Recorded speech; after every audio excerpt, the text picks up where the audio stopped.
Salut les fous du volant, on se retrouve au lendemain d'un Grand Prix de Grande-Bretagne assez fou et qui marque aussi la fin de la première moitié du championnat. On va donc se tourner vers toi, ô grand Stéphane, maître des chiffres de la Formule 1 pour faire un bilan à la mi-saison. sur les chiffres, on va parler évidemment de la grille type, des duels en qualif.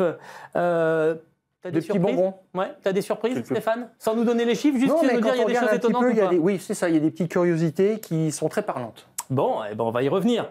Des averses, des accrochages, des sorties de piste, des pénalités et à la fin une victoire pour Norris qui revient à 8 points de Piastri qui avait tout bien fait jusqu'à la deuxième intervention de la voiture de sécurité. Alors avant de parler de ce bilan à mi-saison, on va quand même revenir sur le déroulement de cette épreuve de Silverstone en se concentrant évidemment un petit peu sur ce qui s'est passé du côté de chez McLaren. On regardera aussi un petit peu plus attentivement ce qui s'est passé chez Ferrari. On va parler du week-end de Max Verstappen, très nuancé, et du premier podium en carrière de Nico Hülkenberg, qui a donc placé sa Sauber sur la 3e marche du podium pour son 239e départ en Formule 1. On reviendra sur cette espèce de montée en puissance de Sauber, ou est-ce que c'est déjà Audi qui se cache dans l'ombre de Sauber?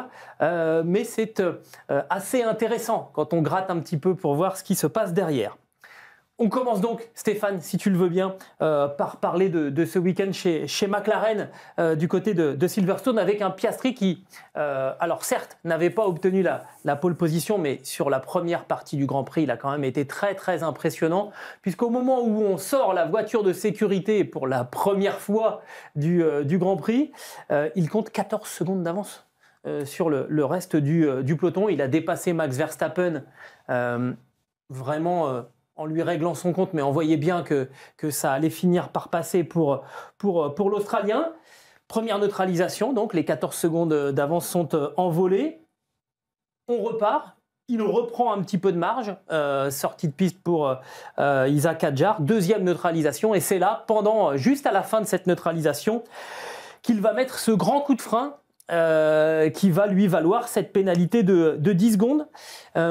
Alors, on a le document officiel qui explique, ça rejoint un petit peu ce qu'on avait dit la semaine dernière. Je ne vais pas vous lire, on va vous mettre le panneau de la traduction de la décision des commissaires. Juste quelques éléments importants, Stéphane. La voiture numéro 81, donc la voiture d'Oscar Piastri, a décéléré de 218 à 52 km/h. Donc ça fait une grosse décélération. Ils ont même d'ailleurs les datas sur la pression sur la pédale de frein. 59 PSI, j'ai regardé, ça fait 4 kg par centimètre carré. Donc il y est quand même allé assez fort. Ce qui a eu pour conséquence de surprendre Max Verstappen, qui l'a dépassé. Ouais, il l'a fait de façon maladroite parce qu'il l'a fait en milieu de piste et Verstappen avait juste la place pour se glisser à droite pour éviter la collision.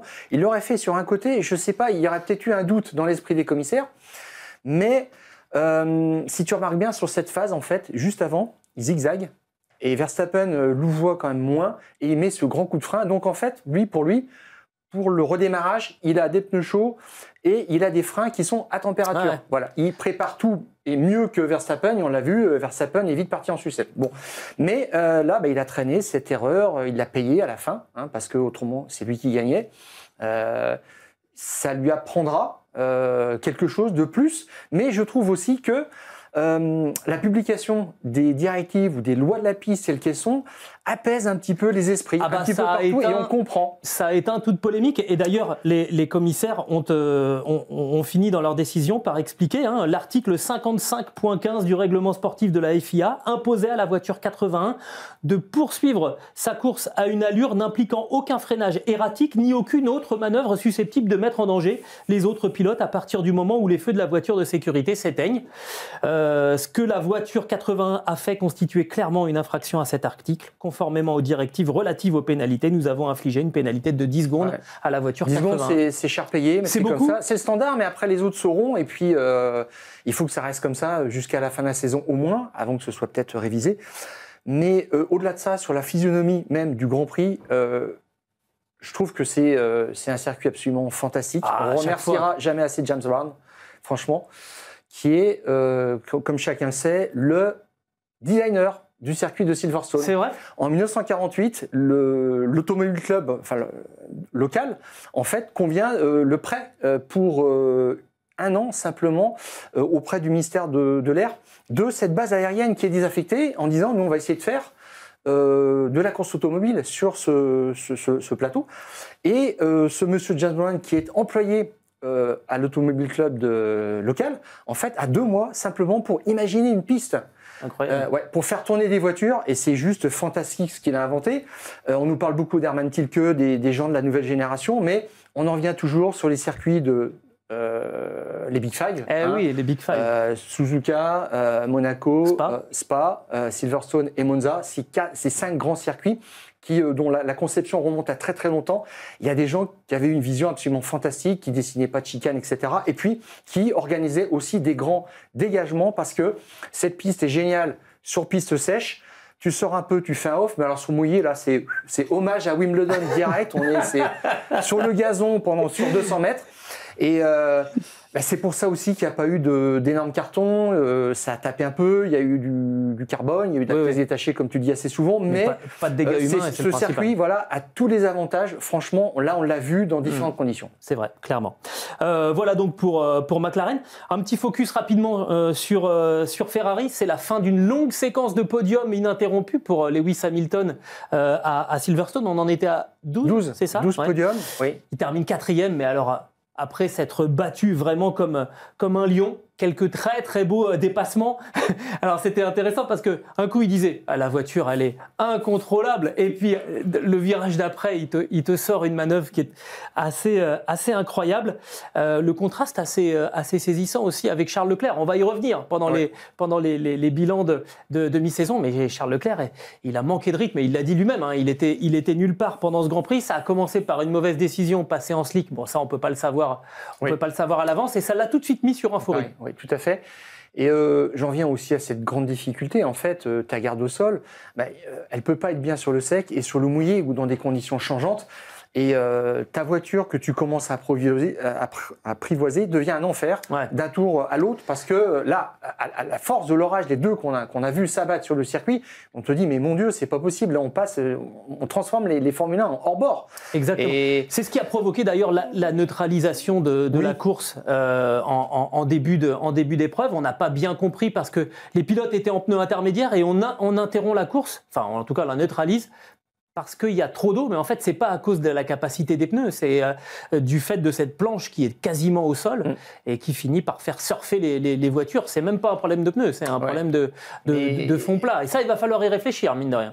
Imposer peut-être une garde au sol minimale. Bon, de toute façon, avec les nouvelles règlées, ça sera en cas de sécurité ou aussi la piste est déclarée course sous la pluie. Il y a une garde au sol qu'on doit respecter et puis. Ça assurera une sécurité. On verra peut-être qu'autrement. Alors, on n'en a pas tellement vu faire de l'aquaplanage ou partir vraiment sur des grandes flaques, mais on n'en était pas loin quand même. Il y a peut-être à regarder un petit peu plus, de plus près là-dessus, mais il n'y a pas eu de gros carton. C'est vrai, à part Adjar qui rentre sans visibilité. Mais c'est pas la faute de l'aquaplaning. Il fait une erreur et il tape. Pour en terminer sur Lewis Hamilton, ce qui était intéressant, c'est ce qu'il dit après course. C'est pas une voiture qui apprécie ces conditions, mais il y a beaucoup de données à exploiter et j'aimerais discuter avec les concepteurs de la voiture pour l'année prochaine, car certains éléments de cette voiture pourront être utilisés l'année prochaine. Là, on voit bien aussi ce qui est en train de se passer pour Lewis, ce qui est parfaitement logique. C'est pas de l'intelligence maléfique. Il est arrivé, il a fait le tour du propriétaire. On a fait la moitié de la saison et maintenant il commence à dire moi j'ai des idées, j'aimerais bien aussi donner mes directives pour ce que j'attends de la voiture. C'est logique, il est en train de s'installer maintenant, Lewis. Il l'a déjà fait l'année dernière avec plusieurs visites à Maranello en toute discrétion avec l'autorisation de Toto Wolff, des discussions approfondies avec Charles Leclerc pour déjà dire un petit peu quel était son ADN de pilote, ce qu'il souhaitait pour cette voiture de 2025. Donc des choses déjà ont été rectifiées et spécialement par Loïc Serra, qui s'est occupé de la suspension avant spécialement pour lui dès son arrivée en octobre 2024 au Reparto Corse à Maranello. Et là, il faut quand même approfondir, mais je pense qu'on est dans la finalisation du design et que s'il y a des choses importantes à changer, il faut le faire maintenant, effectivement. Clairement, c'est pour ça qu'il y a cette déclaration qui intervient. Un mot sur Max Verstappen, Stéphane, alors qui a fait quand même une sorte de chef-d'œuvre samedi en allant chercher une pole position qui est quand même assez incroyable. Sauf que la voiture, avec un aileron arrière, je sais pas, ils l'ont ramené de Monza, cet aileron arrière. Pour Silverstone, en qualif sur le sec, ça peut passer. Quand on se retrouve sur le mouillé, c'était impossible. Ouais. Mais c'est une sorte de victoire à la Pyrrhus. Tu fais la pole le samedi, tu sais que le dimanche, tu peux pas exister. La pluie était annoncée, on savait pas dans quelle mesure. Là, maintenant, il est à 69 points d'Oscar Piastri au championnat. Il y a eu ce tête à queue au moment de la deuxième relance. C'est rare de voir Max Verstappen partir en tête à queue en course. On l'a pas reconnu et on s'est dit il va faire la différence tout de suite sous la pluie. Et puis quand je voyais que Norris le chatouillait un petit peu, il l'a pas dépassé facilement, mais je me disais, on ne retrouve pas le Monsieur Plus sous la pluie qui nous avait vraiment ébloui à plusieurs reprises et qui avait fait vraiment son ADN. Il nous faisait penser à Ayrton Senna et à Michael Schumacher. Voilà. C'est deux très grands du pilotage sous la pluie. La voiture, c'est deux monstres sacrés. Il faut quand même une voiture, même quand on s'appelle Max Verstappen. Donc là-dessus, il se battait tour après tour, voiture imprévisible. Ce qui veut dire aussi qu'il n'y a plus du tout de marge. Parce qu'une voiture, elle est un petit peu plus docile sous la pluie, les vitesses en courbe sont moindres, tu peux varier aussi de trajectoire, c'est pas de la mono-trajectoire, donc tu peux essayer des choses un petit peu différentes, cacher la misère. Là, il n'y parvenait pas. Donc tu dis là, c'est en détresse complète. Il y a même un moment où son dépit nous a prêté à sourire, parce que là, c'est bon. Il n'était pas énervé, mais il disait bon, allez, voilà, c'est pas possible, vous vous rendez pas compte. Fataliste, je pense qu'on se rend pas bien compte de ce qu'il fait avec la voiture. Je pense, au fond de lui, tirer un trait sur le titre, mais il essaie de s'en sortir. Et puis, comme tu dis, par rapport à Hamilton, lui aussi, il sait ce qu'il veut pour la voiture de l'an prochain, donc ça doit être la même base de discussion qu'il a avec ses ingénieurs s'il a envie de rester chez Red Bull. on en a parlé la semaine dernière. Tiens, il y en a un qui, lui, voudrait bien rester chez Mercedes. C'est George Russell. On termine là-dessus notre petit tour d'horizon. La nature des messages de George Russell à l'intention de son équipe, un petit peu plus piquant que d'habitude. Hein. On le fait rentrer très tôt dans la course pour passer des pneus slick durs en plus. Bon, quelques tours plus tard, il se remet à pleuvoir et là, il pleut.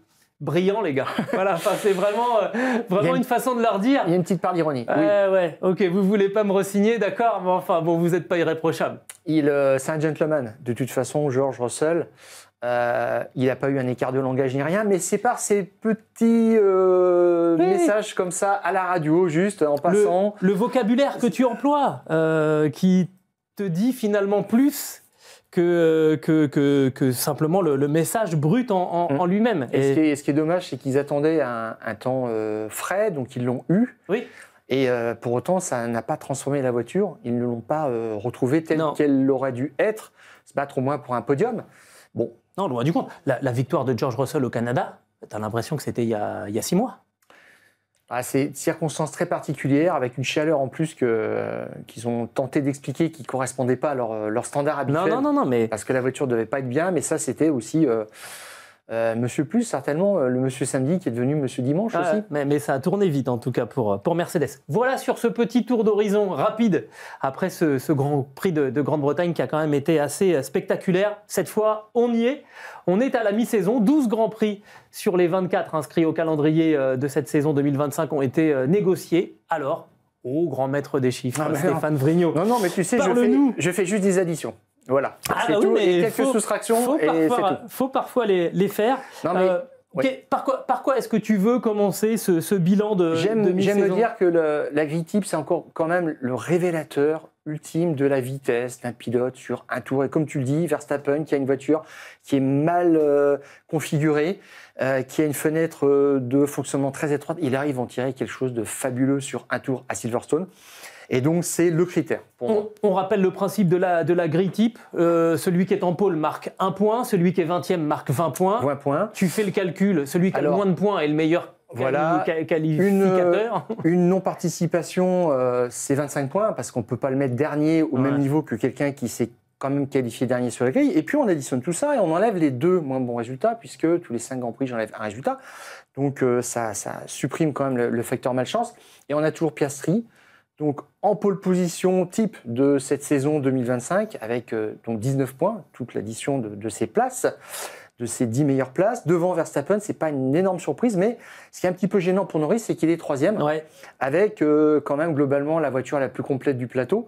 Mais on sait que c'est pas non plus un foudre de guerre sur un tour. Il fait quelques beaux tours, c'est certain. Mais 3e, c'est un petit peu gênant. Ça veut dire encore que Max Verstappen surperforme. Et puis il y en a un autre, franchement, je trouve, qui surperforme, c'est George Russell. 4e, c'est juste fantastique. Avec une Mercedes qui est toujours présente en 2e rideau, mais qui est en 2e ligne, en fait, régulièrement. Devant les Ferrari. Ouais, les Ferrari. Et ce qu'on remarque quand même, c'est que Leclerc est juste devant Hamilton. Ouais. Voilà. 11 points d'écart. Je pense qu'il y en a eu un petit peu plus à un moment de la saison entre les deux hommes. Ça veut dire que, classiquement, là, c'est une place d'écart en moyenne. Finalement, sur l'ensemble de toutes les grilles de départ. Puis après, on trouve Antonelli qui tient bien sa place, qui n'est pas très loin d'Hamilton, c'est beau. Et puis après, on trouve des gens qui arrivent à tirer leur épingle du jeu. Je pense à Albon, 8e, Hadjar. C'est juste fabuleux. Je trouve 9e et ça donne des frissons. 97 points, juste devant Alonso, des tauliers Alonso et Gasly. Ouais. Alonso et tu peux qui rajouter Sainz aussi, qui n'est pas un dernier de nuit. Ça le met quand même en bonne compagnie, même si là, il traverse un petit peu un trou d'air depuis quelques courses, mais globalement, c'est la qualité de ses prestations qui ressort là. C'est pour ça que je trouve que ce classement est assez pertinent. Et puis, la suite, c'est Tsunoda, 13e. C'est vrai que là, c'est un peu un naufrage. Malheureusement, il cherche le mode d'emploi de cette voiture. Je pense qu'il ne le trouvera pas. Et puis, Lawson, 14e. Ocon, 15e. C'est un petit peu loin quand même. Je pense qu'il n'est pas venu chez Haas pour se retrouver juste dernier de la Q2. Mais ça veut quand même dire qu'il est en Q2 à chaque fois. Mais il attendait mieux, j'imagine. Et puis, Bortoleto, 16e. Berman, Hülkenberg, le taulier qui est un petit peu loin, je pense qu'il n'a plus sa vitesse sur un tour, mais qui travaille pour la course. Et je pense qu'il a vraiment compris son objectif et ça fait 2 Grands Prix qu'on le voit. Ouais, exactement. Et puis, pour refermer la marche, Stroll, je pense qu'il est assez démissionnaire dans l'exercice particulier. Il sélectionne maintenant. Là, on l'a vu, il s'est livré beaucoup. Oui, c'était des conditions qui lui convenaient bien. Il s'est employé. On retrouve le Stroll qu'on aimerait, qui est un bon pilote. Je rappelle, quand on est champion en GP3, c'est qu'on est un bon pilote. Il n'y a pas d'histoire. Donc après, c'est peut-être qu'il trouvera la bonne voiture l'an prochain qui correspond complètement à ses caractéristiques et qu'on le verra tout en haut de l'affiche sur le tour chrono. Et puis en 20e position, c'est une curiosité, c'est Douane. Ah oui. Avec 193 points, Douane qui ne fait plus de Formule 1. Bah oui. Voilà, tout à fait, mais qui a fait 6 Grands Prix autant que Colapinto, et ces 6 résultats sont meilleurs que ceux de Colapinto. Aïe, aïe, aïe. Donc c'est pour ça que ça se voit encore sur cette grille type. La prochaine fois, c'est Colapinto qui prendra la place. Mais t'es sûr ça veut dire, bien sûr, parce que Douane marquera de toute façon 25 points. Tu crois que Colapinto sera au départ à Spa? Ah, alors ça, c'est encore autre chose. Mais ça veut dire que le remplacement ne produit pas les effets espérés. Ça se voit là encore. Ni chez Alpine, ni chez Red Bull. On est d'accord. On est tout à fait d'accord. Alors, ce qui leur sort de tout ça, des choses quand même embarrassantes. On l'a vu, 11 places d'écart entre Verstappen et Tsunoda chez Red Bull. J'ai compté ces résultats de Tsunoda chez Racing Bulls, qui étaient même meilleurs. Ouais. Et puis 10 places entre Alonso et Stroll aussi, c'est pareil. Là, il y a un problème. C'est pas une surprise. Bien, mais ça, c'est à Papa Stroll de devoir être géré et d'assumer. Hein. Il le fait très bien d'ailleurs depuis plusieurs années. Et puis Gasly qui est 11e, effectivement, et son coéquipier qui est dernier. Il y a un souci, c'est vrai. Et puis 5 places d'écart entre Hadjar et Lawson. Ça veut dire que là, il y a 2 classes d'écart. Encore, c'est pareil. Donc Hadjar, c'est le boss. Faut le redire, et ça fait plaisir. Ouais. Et puis 4 places entre Albon, à l'avantage d'Albon par rapport à Sainz. Et c'est là où on sent un petit peu la petite déception quand même. On attendait Sainz cette année sur un tour chrono, et on ne retrouve pas le pilote incisif qu'il y avait chez Ferrari qui était capable de challenger Leclerc sur un tour chrono. Oui, qui l'a mené la vie dure. Les duels aux essais, peut-être, Stéphane? Oui, un petit avantage pour Piastri, 7-5. C'est un peu plus net chez Ferrari quand même. Pour Leclerc, mais Hamilton, depuis 3-4 Grands Prix, est très très proche, sinon devant. Comme c'était le cas, si je ne me trompe pas, à Silverstone, juste devant, 5e, 6e, c'est pas rien. Verstappen, on l'a vu, c'est 10-0, rien d'étonnant. Russell, 11-1. Le score en lui-même est un petit peu sévère, mais Antonelli est 3 places derrière, donc là, c'est le taulier contre le débutant. Bon, il n'y a pas de scandale. Et en perfo pur, il est beaucoup plus proche que ce que ne dit ce score. Albon, c'est 7-5 par rapport à Sainz. Moi, j'aurais jamais donné ce chiffre-là en début de saison. Non, clairement. Vraiment. Clairement. Mais ça prouve aussi la valeur d'Albon, hein, franchement sous-coté, hein, depuis qu'il avait été débarqué de chez Red Bull. Ouais, tout à fait. C'est quelqu'un qui se reconstruit et là qui est arrivé à maturité, qui est un vrai pilier de l'écurie Williams. 12-0 pour Alonso face à Stroll. Bortoleto, mine de rien, qui s'installe quand même. Ouais. On en reparlera dans le sujet sur Sauber. Sur Audi. Sauber, ouais. Et puis Adjar 8-2 face à Lawson, là c'est clair et net. On finit par les Français. À l'avantage encore d'Ocon face à Berman, mais de justesse 6-5. Oui, attention. Berman, il est quand même bon. Hein. Ouais, clairement. Voilà. Fait des boulettes sous drapeau rouge, mais. Et puis 5-1 pour Gasly face à Colapinto, ça c'est clair et net. C'était aussi 5-1 face à Douane. Ouais. Gasly, c'est le boss. Il n'y a pas d'histoire là-dessus. Bah, on l'a encore vu en course. Hein. Tout à fait. Les Grands Prix avec 2 voitures en Q3, Stéphane, ça nous dit aussi le potentiel de chaque voiture. Et là, il n'y a pas de surprise. McLaren, 12 sur 12. 12 sur 12. Ça veut dire que là, c'est d'une régularité absolument sans faille. C'est leur grande force, je pense.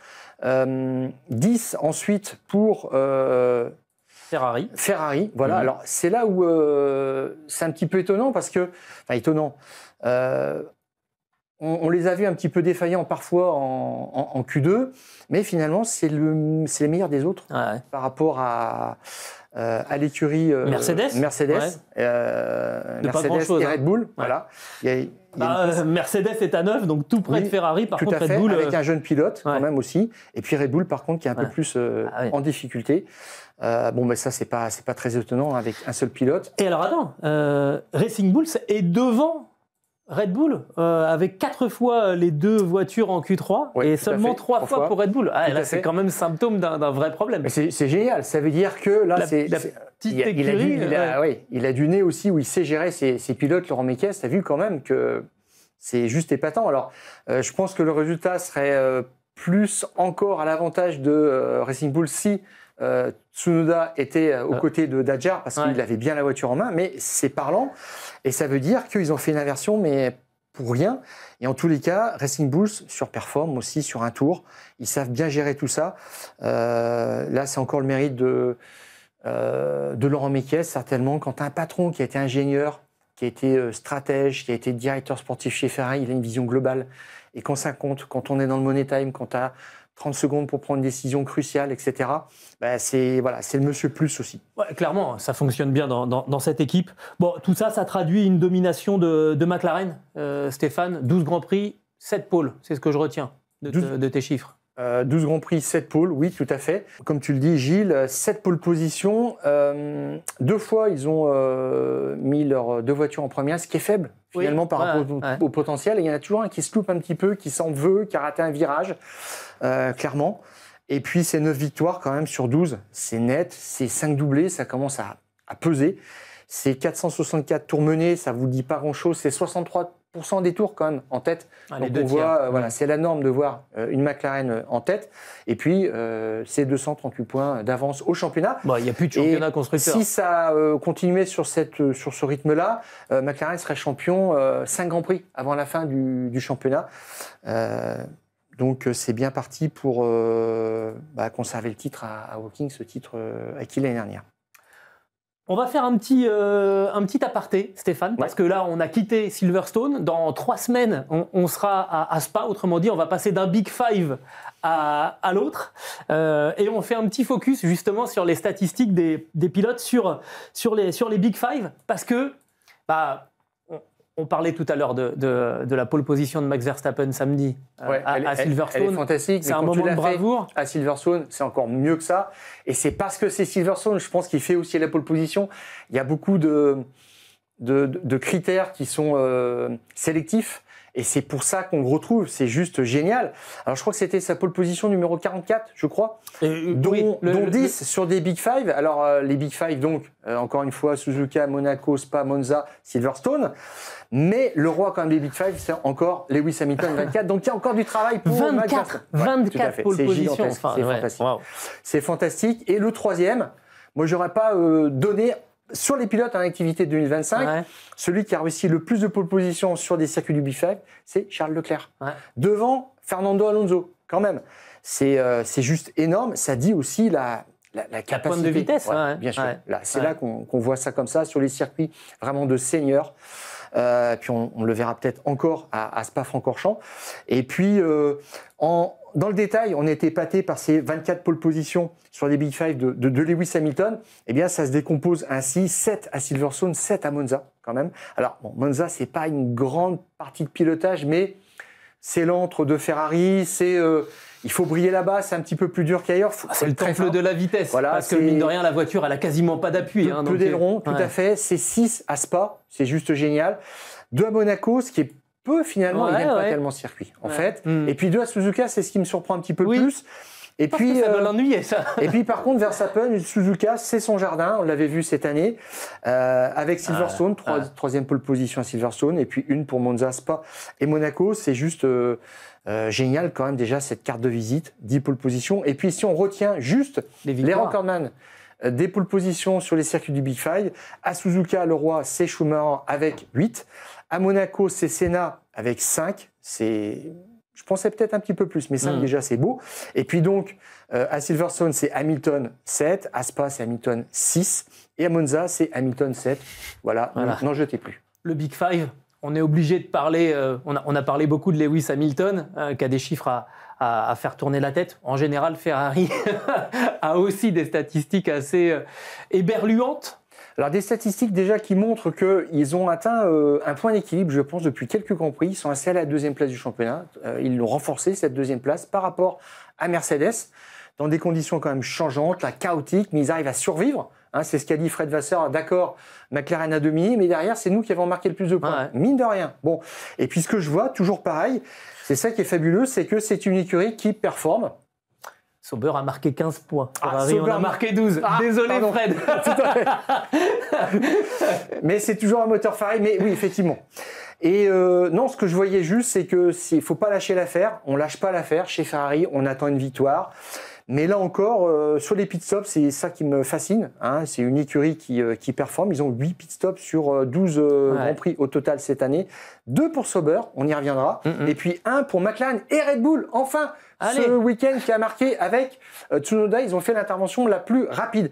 Et ce que je retiens un petit peu de tout ça, c'est que Ferrari a fait 7 des 10 meilleurs temps sur l'ensemble des interventions des pit crew depuis le début de la saison, 2 à Red Bull et 1 à Racing Bulls.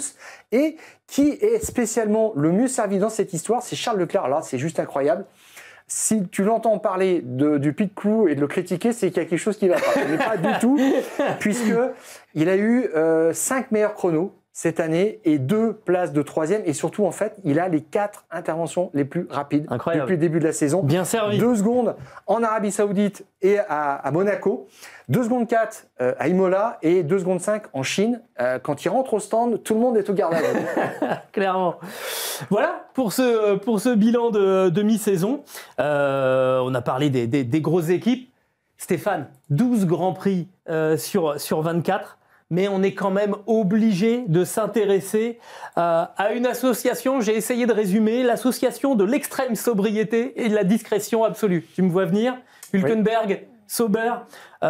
On ne peut pas dire que l'annonce du recrutement de Nico Hülkenberg par Sauber avait déchaîné les foules. C'est pas Jay-Z, Beyoncé, clairement. Puis même avoir sa célébration, son premier podium en Formule 1, c'est vraiment sobre. C'est exactement tout le monde au Perrier à la fin. Perrier, boisson gazeuse de votre choix, mais franchement, tu sens qu'ils ne vont pas casser les frigos et les jeter par la fenêtre. Est-ce que tu crois qu'ils sont autorisés à mettre un petit peu de sirop quand même dans l'eau gazeuse ?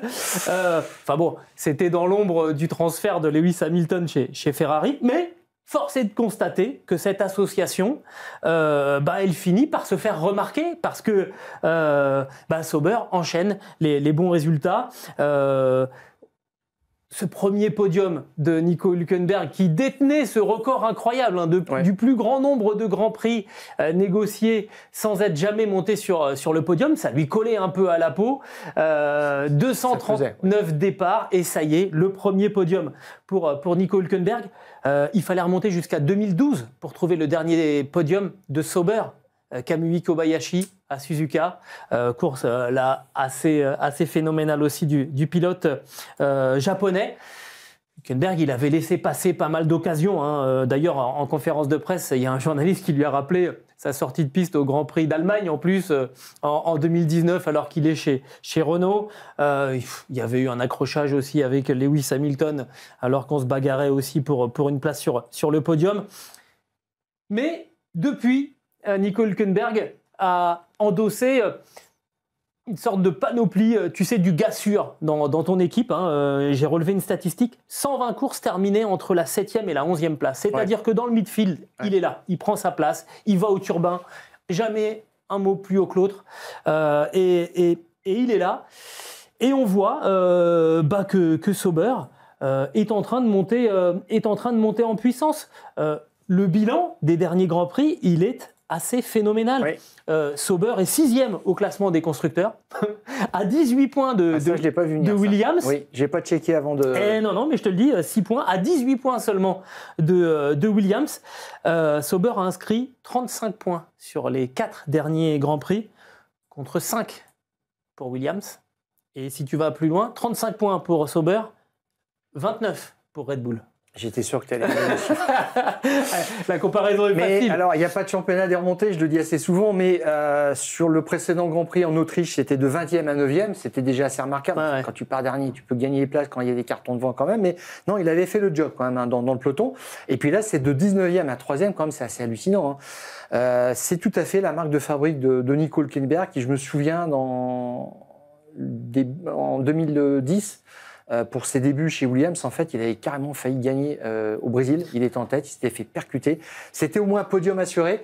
Puis là, on s'est dit, il a un petit peu chat noir. Et puis ça s'était confirmé après. Puis il tournait autour de ce podium. Là, il revient très très loin, ce podium. Mais c'est pas du clin-clin, c'est pas du bling-bling, c'est un taulier parce que cette année, ils avaient mis Bortoleto, un débutant, en Formule 1. Donc il fallait quelqu'un pour... assurer un fond technique important pour régler les voitures, etc. Donc il était de retour dans une structure qu'il connaissait bien et je pense qu'il fait vraiment bien son boulot auprès de Gabriel Bortoleto, qui a été recruté par Mattia Binotto, qui l'a vraiment encensé, qui est géré par Fernando Alonso. Donc on voit quand même qu'on part pas à l'aventure sur ce coup-là. Ouais. Et puis ce qui me plaît un petit peu dans ce projet Audi, c'est que ils ont lâché la main parce que au milieu des années 2000, ils avaient signé un partenariat avec BMW qui était actionnaire, mais pas majoritaire. Mais la voiture s'appelait BMW Sauber. Et c'est sous ce nom de voiture que Kubica avait gagné. Et je me disais, moi je sais ce que c'est qu'une BMW, je sais ce que c'est qu'une Sauber, mais une BMW Sauber, je ne sais pas ce que c'est. Voilà. Et là, ils n'ont pas fait du Audi Sauber. Non, c'est... ils avaient un nom, c'est Alfa Romeo. Ils sont revenus Sauber pour 2 saisons et puis ils passeront à Audi. Et surtout, Audi a propriétaire à 100% des parts de l'écurie. Et donc, ils ont un projet clair qui a mis du temps un petit peu à se mettre en place. Le moteur, etc. Seulement un moteur. Puis finalement, ils ont racheté une écurie. C'était un peu un drama pendant quelques années. Ouais. On ne savait pas quoi ils jouaient. Il y a eu quelques atermoiements. Ils voulaient revenir au Mans. Puis finalement, ils ont laissé tomber. Il y avait Porsche qui était dans la zone aussi, qui voulait racheter Red Bull. Bon, ça s'est fait tout seul, mais pas de façon très très simple. Non, exactement. Le début, on va dire, de l'annonce de l'arrivée d'Audi en Formule 1 a été assez bizarre. Et d'ailleurs, on se souvient qu'ils ont très très vite recruté Andreas Seidl. Tout à fait, qui était, en janvier 2023, voilà, il arrive. Qui était chez McLaren quand même et qui a commencé, qui commençait à œuvrer. On rappelle Andreas Seidl qui auparavant était chez Porsche en endurance. En gros, il avait plié Audi, il avait un peu plié tout le monde et donc qui est recruté par McLaren pour assurer le retour au premier plan de McLaren. Audi le débauche, belle prise. Sorte de premier choix de draft de la part de chez Audi. Sauf que très très rapidement, en fait, Seidl quitte l'aventure sous fond d'une grosse bagarre avec Oliver Hoffmann, qui était chargé du développement. Ça fritait entre les deux. Bon, au final, ils n'ont pas fait dans le détail. Ils ont viré tout le monde dehors. Comme ça, au moins, tout à fait. On n'en parle plus. Et ils sont allés chercher chez Audi comme chef du projet l'année F1. dernière, il y a juste un an. Voilà, Stéphane Dreyer, qui était auparavant, qui était chez Audi depuis 1999. Ouais. Stéphane Dreyer, c'est celui qui était chargé du développement des moteurs chez Audi au moment du début de l'aventure en endurance. il y a eu quelques succès, qui a à peu près fait tous les services chez Audi. Il est passé par les trains roulants, il a vraiment tout fait. Et c'est donc lui qu'on a mis à la tête du projet F1. Et dans les premières décisions, hop, on va recruter Mattia Binotto.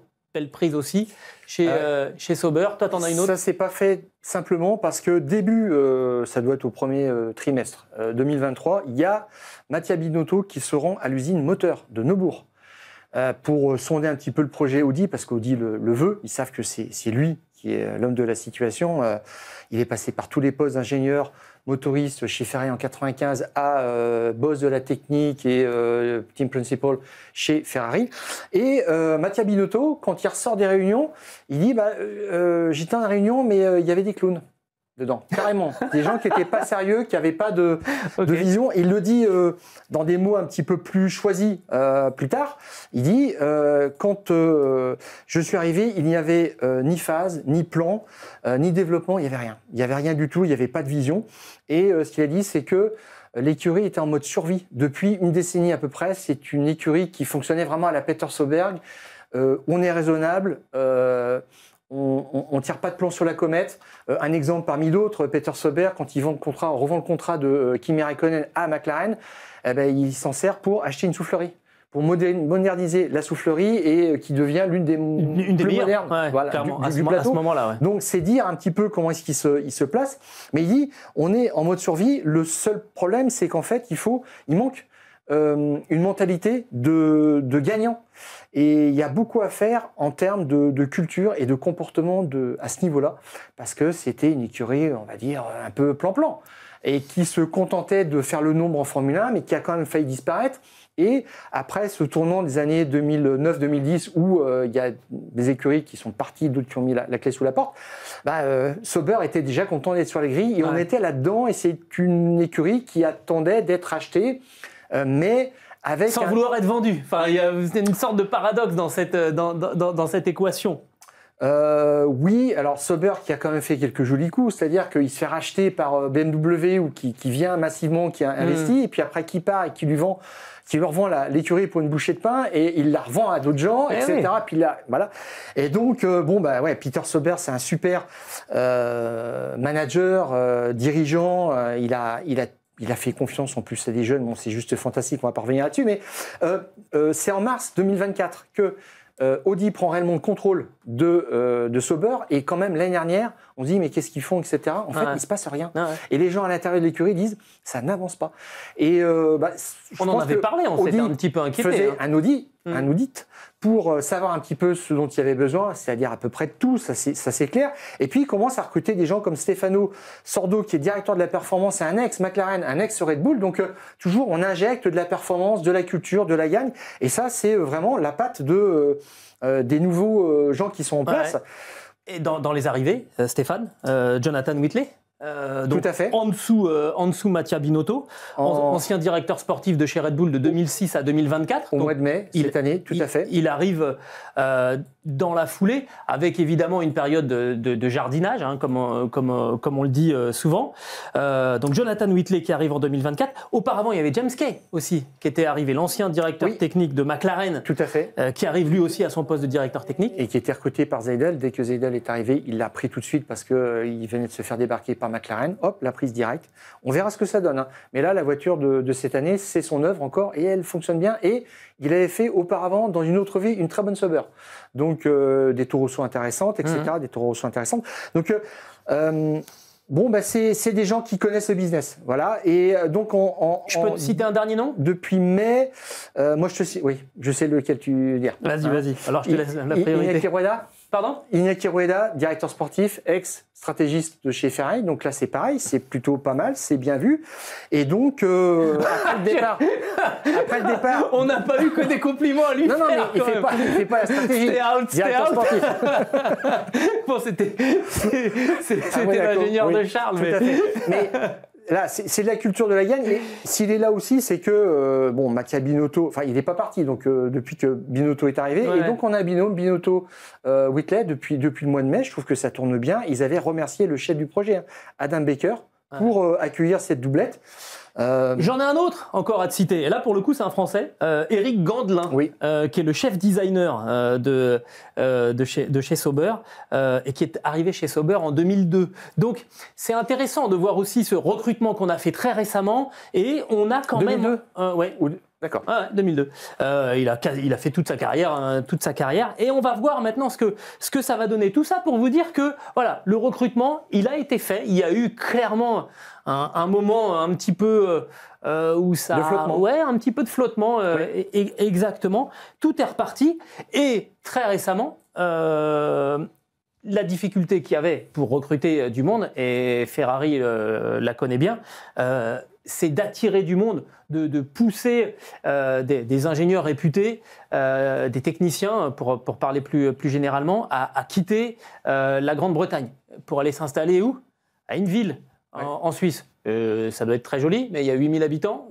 Bon. Pour une ville tranquille, c'est sûr, c'est bien. Voilà. Après, il y a la difficulté de vivre dans une région où on parle plusieurs langues, où surtout, en fait, il y a peu de personnel hautement qualifié autour. C'était ça le problème. Et c'est là la grande difficulté. Ferrari déjà rame pas mal.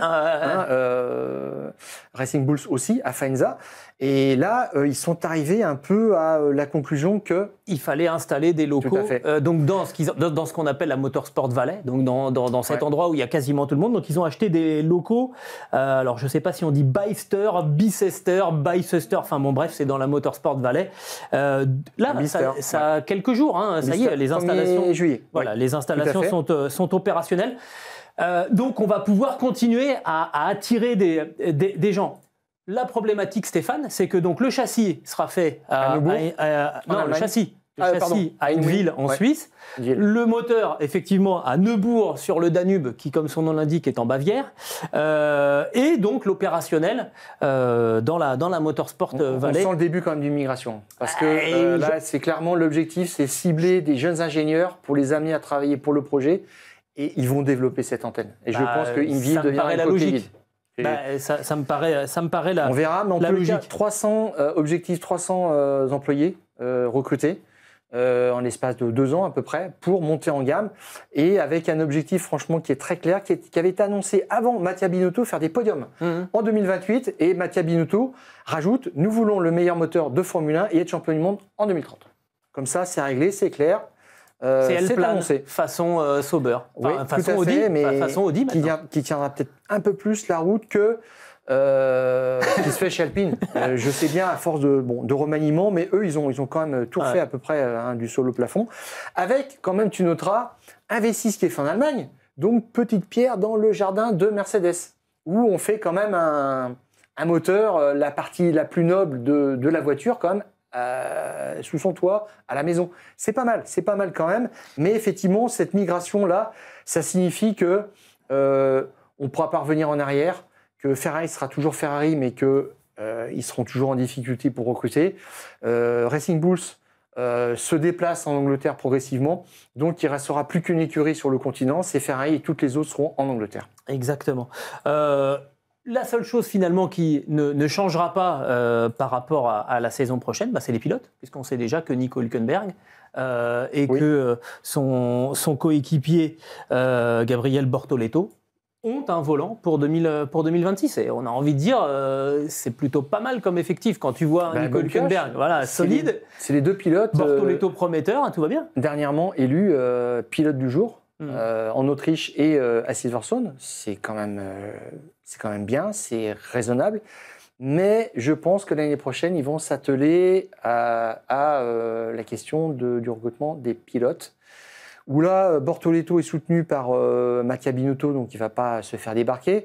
Par contre, Hülkenberg, il a quel âge, 37 ans 38, je crois. Voilà, donc il aura fait un petit peu le tour de la question, je pense, en Formule 1, et qu'il faudra quand même un Top Gun pour essayer de satisfaire les objectifs des podiums sur une base régulière en 2028. Parce que là, ils en font, on est déjà en 2028, ils ont fait un podium, mais sur des bases régulières, et puis après, des victoires en 2029 et le titre en 2030. Ça paraît sensé. Surtout, n'oublie pas une chose, Gilles, c'est que Mattia Binotto est à la tête de tout ça, et officiellement, il est directeur technique de tout l'ensemble. Hein. C'est juste incroyable. Il faisait ça chez Ferrari.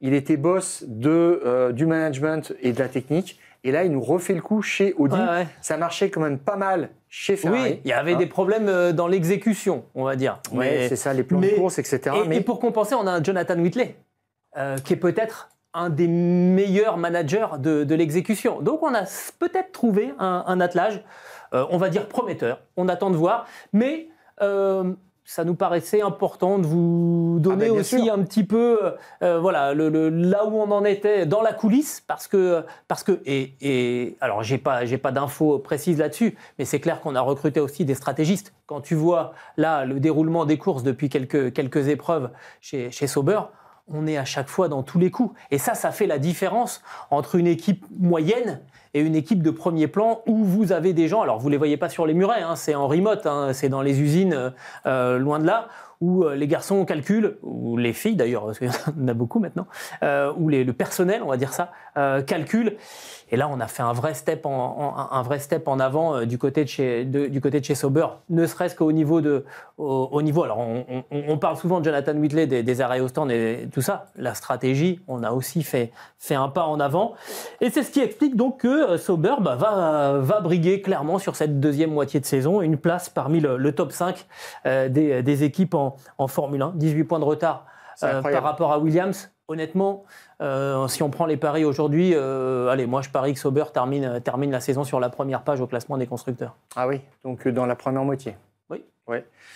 Ouais, c'est sûr que les voir challenger Williams, qui connaît un petit passage à vide. Depuis 3-4 Grands Prix, ils sont moins bien. Et c'est les vases communicants. Sauber remonte. C'est étonnant quand même, franchement.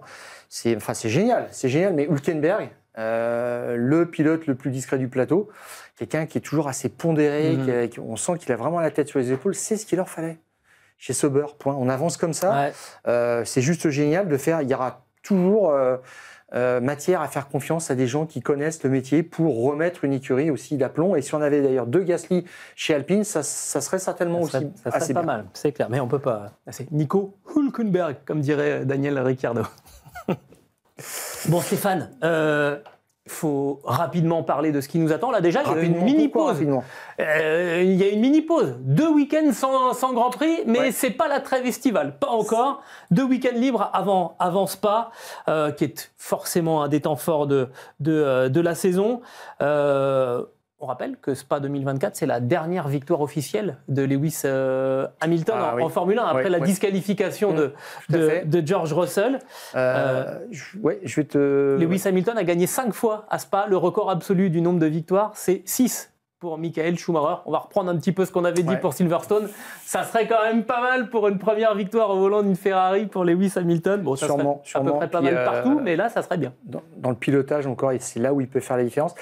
Non, juste, la Belgique, c'est le Grand Prix, on vous le rappelle, qui va inaugurer l'alternance en Formule 1. On va les voir encore jusqu'en 2027 de façon régulière, et après, ça sera 1 an sur 2, donc 2029-2031.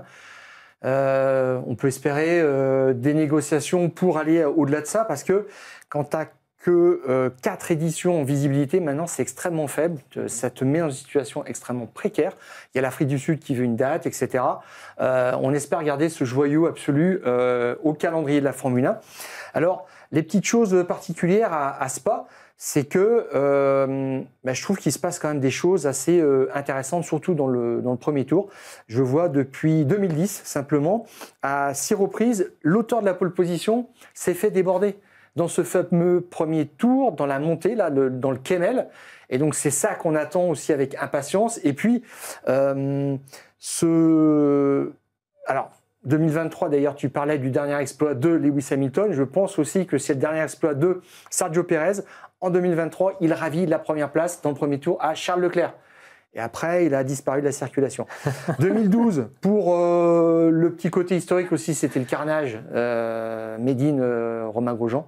Le freinage raté, assaut de mouton autour des voitures, au premier virage. Suspendu pour le Grand Prix suivant. Victoire de Button. Et victoire de Button sur McLaren d'ailleurs. Voilà. Et ça doit être la dernière victoire de McLaren. J'allais te le dire, c'est la dernière victoire, bien vu tout ça. Et puis, c'est une petite particularité. La dernière victoire de McLaren à Spa. 165 mètres entre l'emplacement de la pole position et le freinage du premier virage, c'est le 4e run le plus court de la saison après Monaco, Mexico et Las Vegas. Et cette pole position est assez avantageuse parce que sur les 24 Grands Prix de la saison, il y en a seulement 4 où la pole position est située à la corde. Donc la corde, un run assez court, normalement ça va. C'est après que ça se gâte. Oui, c'est ça où c'est intéressant. C'est un peu contradictoire avec ce que tu nous disais. Pour Spa, effectivement, c'est après qu'il faut la défendre. Ouais. Et puis alors, il y a une petite particularité quand même. Bitume refait l'année dernière, donc peu abrasif, peu agressif, mais c'est la première fois de la saison où Pirelli a décidé de mettre un écart dans sa gamme de pneumatiques. Ils apportent des C1, des C3 et des C4. Ouais. Donc la gamme la plus dure parce qu'ils trouvaient tout simplement qu'il n'y avait pas assez à jouer sur les performances et que les écuries, on revenait toujours à prendre les mêmes. Ça va être intéressant, mine de rien. Tout à fait. Et puis, Weekend Sprint. Eh oui. 3e de la saison. J'allais y venir. Tu me tends la perche magnifiquement, Stéphane. Alors j'y vais pour les horaires. Vendredi, 12h30, la première séance d'essai libre. Et une seule, parce que dès 16h30, c'est les qualifs pour la course sprint. Course sprint qui aura lieu donc samedi à partir de midi. Et dans l'après-midi, la qualif pour le Grand Prix à partir de 16h. Le Grand Prix de Belgique, lui, aura lieu dimanche 27 juillet, donc à 15h. Et ça nous fait 2 week-ends où je me demande bien ce qu'on va pouvoir faire. Alors, je suis un petit peu étonné parce qu'à Silverstone, ils ont inauguré toute une série de moteurs neufs et d'accessoires autour de ces moteurs. Et que c'est généralement plutôt à Spa qu'ils essaient de faire ça. Mais bon, Silverstone aussi, ça réclame quand même de la reprise, de la relance, de la puissance. Et puis, là où on peut aussi espérer du spectacle, c'est que si je regarde bien, je crois que c'est unique.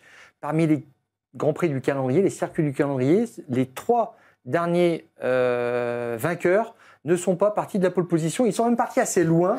En 2022, Verstappen, il part 14e. Il gagne. En 2023, il part 6e. Il l'emporte. Et l'année dernière, donc, Hamilton était 4e. Il l'emporte. Donc, ça veut dire que on le savait déjà, on peut dépasser, mais les circonstances de course font que il y a de la place pour du spectacle à Spa, et il y en a toujours d'ailleurs. Il y en a toujours, et puis il y a toujours une inconnue à Spa, même à la fin du mois de juillet. C'est la météo. On n'est jamais garanti de la météo. C'est ce qui fait le charme du lieu aussi. Et le circuit. Et dites-vous que si vous allez la météo. À Spa et qu'il pleut même de façon assez importante, c'est une bonne nouvelle. Vous allez avoir du grand spectacle. Bon, on a tout dit. En long, en large, mais on a essayé de ne pas être trop en train. Voilà, tout à fait. Et on va se faire un triple leader d'une autre forme maintenant, c'est-à-dire 3 semaines sans Grand Prix. On va avoir du mal à tenir. Mais... Exactement. On se retrouve donc le mardi suivant le Grand Prix de Belgique qui aura lieu donc le 27 juillet. Si je calcule bien, ça veut dire à peu près le 29 juillet nous concernant. On est ravis d'avoir vécu ce post-Grand Prix de Grande-Bretagne. Il y avait beaucoup de choses à dire. On a essayé d'être aussi complet que possible. N'hésitez pas à continuer à nous donner votre avis, vos réflexions, voir si vous êtes d'accord ou pas avec surtout si vous nos analyses. Mais avec des arguments toujours, nous on les entend et puis on les reprendra parce qu'on ne pense pas à tout et on est focus sur quelque chose. On a notre petite préférence de temps en temps. Moi, non. Voilà, ça change. Mais je revendique. Voilà. Mais non, mais c'est des préférences juste pour les gens qui travaillent bien ou qui sont rapides et dont on est capable aussi de dire qu'ils se sont loupés la fois suivante. Mais écoutez, mais ça nous arrive on est attentif à vos avis. On se retrouve après Spa, Stéphane. Et voilà, c'est ça. Et d'ici là, on coupe le contact.